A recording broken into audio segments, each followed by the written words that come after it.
நீங்கள் கல் குடிச்சிருக்கீங்களா? அப்போ நான் அப்போ வந்து எங்கள் ஊரில் போட்டு கொடுப்பாங்க. எங்கள் மரத்துங்களில் நிறைய பயன் இருக்கும். எங்கள் மரத்துங்களில் பானையாக கல் இறங்கும். அப்போ தீப்பு கல் தான் நான் குடிச்சிக்கிறேன். உங்கள் கல் குடிச்சா தித்திப்பாக இருக்கும்ல. ஆக்சுவலாக மரத்தில் நேராக வடிகிறது வந்து வடிகிறவன் அந்த மரத்தை எங்கள் மரத்து மரம் எங்கள் சொந்த மரம் வெள்ளைக்காய் மரம்னு இருக்கும். அது நல்லா எந்த நேரத்துக்கு போனாலும் ஒவ்வொரு கூடு இறங்கும்.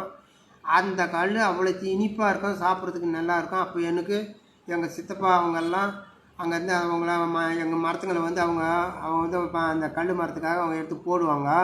அவங்க எங்கள் மரத்துக்கு இவ்வளோன்னு கொடுக்கும்போது அப்போ எடுத்து போய் எங்கள் சித்தப்பா என்ன கூட போய்கிட்டு அவளாக இருக்கும்போது அப்போ அந்த கல் ஒரு ஓலை பட்டியில் கட்டி எனக்கு புடப்பாட்டுவார். அப்போ நான் சின்ன பையனாக இருக்கும், நல்லா திக்கி. அப்போ எல்லாருமே குடிச்சாங்க. கல் குடிக்கிறதால ஒன்றும் உடம்பு கெடுதல் கிடையாது. எந்த கழுத்தில் நல்லா இருக்கும் உடம்பு. அப்போ நான் கல் குடிச்சேன். இது மாதிரி நான் சாராயம் அதெல்லாம் நான் சாப்பிட மாட்டேன். பிராந்திக்கிறாங்க பிராந்தி கூட இது வரைக்கும் நான். என்ன வயசு ஆகுது இப்போ உங்களுக்கு? எனக்கு 74 வயசு ஆகுது. இப்போ நீங்கள் வேலைக்கு தான் போறீங்க?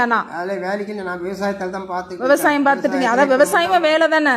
விவசாயம் வேலை. ஆனால் இன்னைக்கு 20 வயசு பசங்க கூட அந்த மாதிரி வேலை செய்ய முடியல. இல்லை, இப்போ கொஞ்சம் எனக்கு அந்த சத்து இல்லாத நான் வைக்கிற பயிர் வைக்கிறதுலேயே சத்து கிடையாது. இப்போ முன்ன நாங்கள் வந்து ஆட்டு மந்தம் மடக்குவாங்க, ஆட்டு சாணி மாட்டு சாணி உரத்துக்காக போட்டு பயிர் வைப்பாங்க. ஒரு யூரியா